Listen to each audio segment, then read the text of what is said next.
یعنی کہ مال سے بے انتہا محبت کرنا، حرص کرنا، اور اس مال کو جمع کرتا ہے. پھر کیوں جمع کرتا ہے؟ کہ اس مال کے اوپر فخر کرے، اور اس فخر کی وجہ سے بار بار اپنے اس مال کو گنتا ہے، اور اس مال سے اللہ تعالیٰ کے جو حقوق ہیں ان کو بھی وہ ادا نہیں کرتا ہے. دینی اور دنیاوی معلومات کے لیے اس چینل محمد اسامہ شاہ الوی کو سبسکرائب کریں.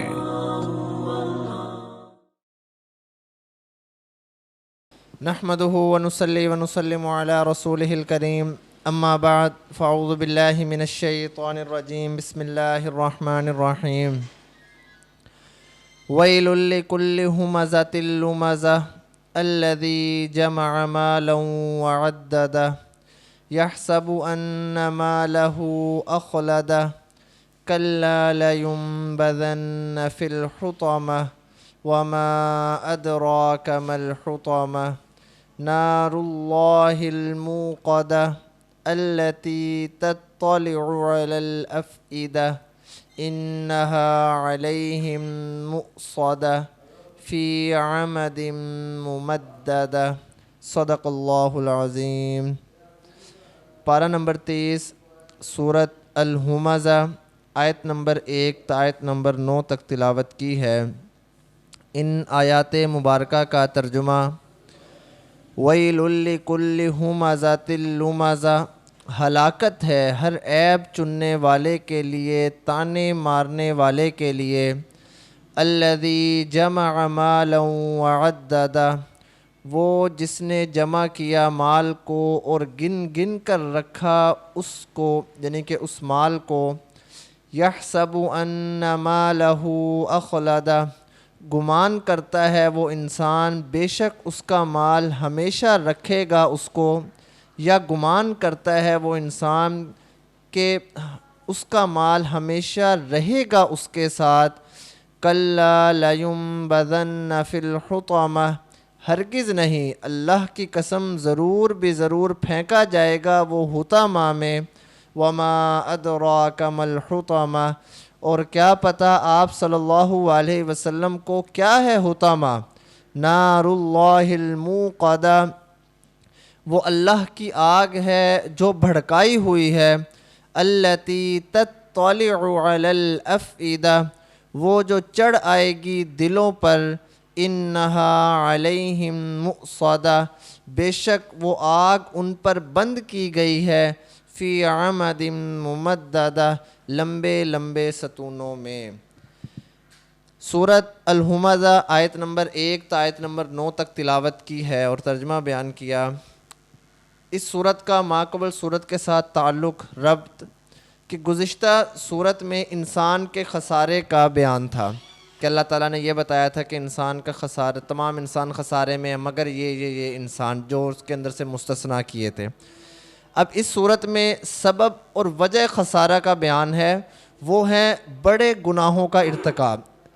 اس صورت کا شان نزول حضرت عثمان رضی اللہ تعالی عنہ اور حضرت ابن عمر رضی اللہ تعالی عنہما یہ فرماتے ہیں کہ ہم نے برابر سنا کہ ویل لکل ہمزۃ لمزہ کا نزول ابی بن خلف کے بارے میں ہوا.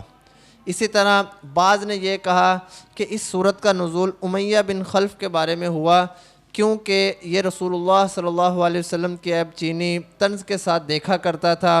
اس کے بارے میں اللہ تعالیٰ نے یہ صورت نازل کی. اور بعض نے یہ کہا کہ اس صورت کا نزول ولید بن مغیرہ اس کے بارے میں ہوا، کیونکہ یہ رسول اللہ صلی اللہ علیہ وسلم کی غیبت کیا کرتا تھا آپ صلی اللہ علیہ وسلم کے پیچھے، اور طنز کرتا تھا، تانے مارتا تھا، اس لیے یہ صورت کا نزول ولید بن مغیرہ کے بارے میں ہوا. ویل لکل ہمزۃ لمزہ، اس صورت میں اللہ تعالیٰ 3 بڑے گناہوں کا ذکر کر رہے ہیں، اور ان کا ذکر کرنے کے بعد ان پر عذاب کی وعید شدید اور پھر عذاب کی شدت کو بیان کر رہے ہیں. وہ 3 بڑے گناہ کون کون سے ہیں؟ سب سے پہلا گناہ ہے ہمزہ، دوسرا بڑا گناہ ہے لمزہ، اور تیسرا بڑا گناہ ہے جمع مال کا جمع کرنا. اب ہمزہ اور لمزہ کے معنی اور مصداق کے اندر مختلف اقوال ہیں. اس کا مطلب کیا ہے، اسے کہتے کس کو ہیں، اس کے متعلق سب سے پہلا یہ ہے کہ ہمزہ کا مطلب ہے کسی کے عیب نکالنا، اور لمزہ کا مطلب ہے کہ روبرو آمنے سامنے کسی کو طعنہ مارنا، اور دوسرا اس کا مطلب ہے کہ آپ پہلے والے مطلب کو الٹا کر لیں، یعنی کہ ہمزہ کا مطلب ہے آمنے سامنے کسی کو طعنہ مارنا، اور لمزہ کا مطلب ہے کسی کے عیب نکالنا۔ تیسرا اس کا یہ ہے کہ ہمزہ کہتے ہیں چغل خوری کرنے والے کو، اور لمزہ کہتے ہیں طعنہ مارنے والے کو۔ خیر یہ اس کے 3-4 مطلب ہیں۔ اب ایک یہ مطلب بھی ہے کہ ہمزہ اپنے وجود میں نکتہ چینی کرنے والا، لمزہ دوسروں کے طعنہ تشنیع کرنے والا، اور ہمزہ کہتے ہیں ہاتھ سے برائی کرنے والے کو، لمزہ کہتے ہیں زبان سے برائی کرنے والے کو، یعنی کہ اس کے بہت سارے مفسرین اکرام نے معنی اور مطالب بیان کیے ہیں۔ خیر جو بھی معنی ہوں، جو بھی مطالب ہوں، بات کرنے کا مقصد یہ ہے کہ ہمزہ اور لمزہ یہ دونوں بہت بڑے گناہوں میں سے ایک گناہ ہے، خاص طور پہ ہمزہ، کیونکہ ہمزہ ہوتا ہے غیبت کرنا، اور غیبت کے بارے میں قرآن پاک میں بھی بڑی سخت وعیدیں آئی ہیں، اور حدیث مبارکہ میں قرآن پاک کے اندر آتا ہے کہ جو انسان غیبت کرتا ہے وہ اس کی مثال ہے کہ وہ اپنے مردہ بھائی کا گوشت کھا رہا ہے، صحیح ہے۔ اور اسی طرح حدیث میں آتا ہے الغیبت اشد من الزنا، کہ غیبت جو ہے وہ زنا سے بھی زیادہ سخت گناہ ہے، بڑا گناہ ہے، یعنی کہ اس کے بارے میں بڑی سخت وعیدیں آئی ہیں۔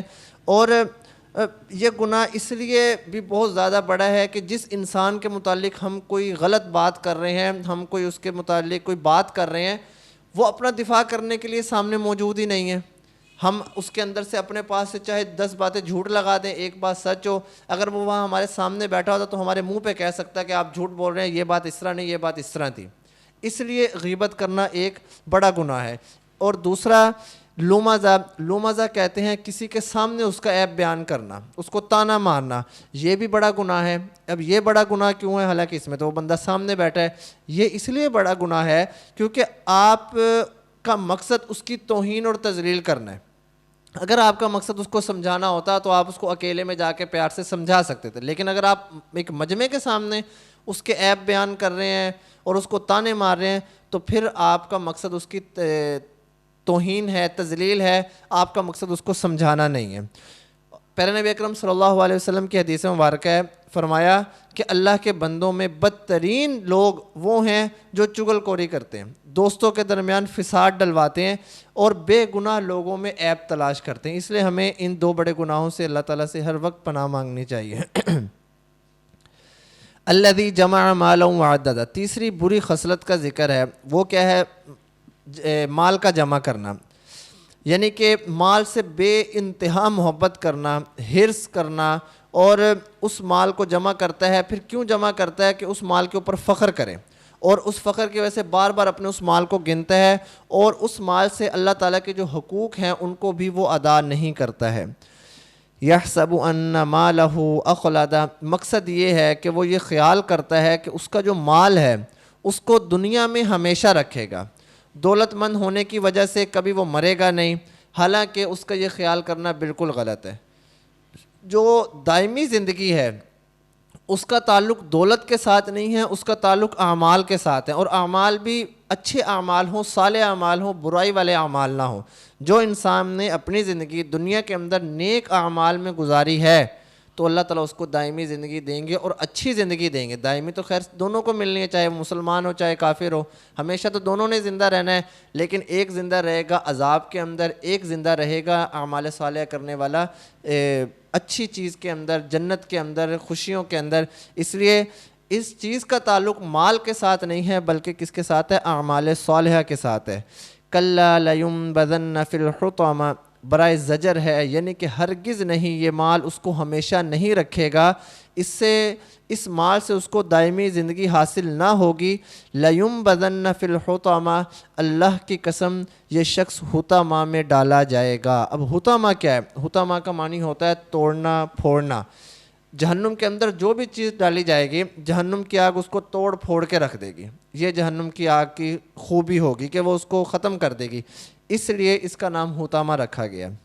وما ادراک ما الحطمہ، یہ استفہام سے جہنم کی ہولناکی کو بیان کرنا مقصود ہے، ظاہر کرنا مقصود ہے، یعنی تم شدت جہنم کو نہیں جانتے، اس کی شدت جو ہے وہ ناقابل تصور ہے، بہت خطرناک آگ ہے۔ نار اللہ الموقدہ، وہ اللہ کی آگ ہے۔ اب یہاں پہ آگ کی نسبت جو ہے وہ اللہ تعالیٰ نے اپنی طرف کی، یہ کیونکہ اس سے مزید اس کی شدت اور ہولناکی کو بیان کرنا تھا۔ پھر اس کی شدت اور بیان کرنے کے لیے اللہ تعالیٰ نے فرمایا الموقدہ، وہ آگ خوب بھڑکائی ہوئی آگ ہے۔ حضرت ابو ہریرہ رضی اللہ تعالیٰ عنہ فرماتے ہیں کہ جہنم کی جو آگ ہے وہ 100 برس تک بھڑکائی گئی۔ جب 100 برس تک بھڑکائی تو اس کا رنگ سرخ ہو گیا، پھر اگلے 100 برس تک بھڑکائی تو پھر اس کا رنگ سفید ہو گیا، پھر اگلے 100 برس تک بھڑکائی تو اس کا رنگ سیاہ ہو گیا، اور وہ ابھی تک سیاہ ہی ہے۔ التی تطلع علی الافئدہ، یہ بھی نار کی صفت ہے۔ اس سے مزید شدت کا اظہار ہے کہ وہ جہنم کی جو آگ ہے وہ دلوں تک پہنچ جائے گی اور دلوں کو جلا دے گی۔ اب یہاں پہ ایک سوال ہوتا ہے، سوال یہ ہے کہ دنیا کی آگ بھی دلوں تک پہنچ جاتی ہے، اگر کوئی خدا نخواستہ آگ میں گر جائے تو وہ اس کے دل کو بھی جلا دیتی ہے، اس کے دل کو بھی ختم کر دیتی ہے۔ پھر یہاں پہ خصوصی طور پر اس کا ذکر کیوں کیا گیا؟ تو اس کا جواب یہ ہے کہ جب خدا نخواستہ انسان دنیا کے اندر کسی آگ میں یا تندور وغیرہ میں گرتا ہے تو آگ دل تک پہنچنے سے پہلے انسان کی جو روح ہے وہ پرواز کر جاتی ہے۔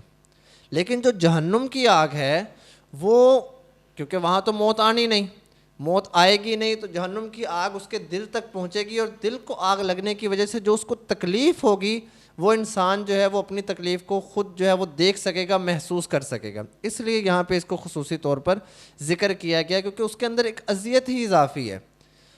دنیا میں تو وہ اذیت تک پہنچ ہی نہیں سکتا ہے، وہ پہلے ہی ختم ہو جاتا ہے، فوت ہو جاتا ہے۔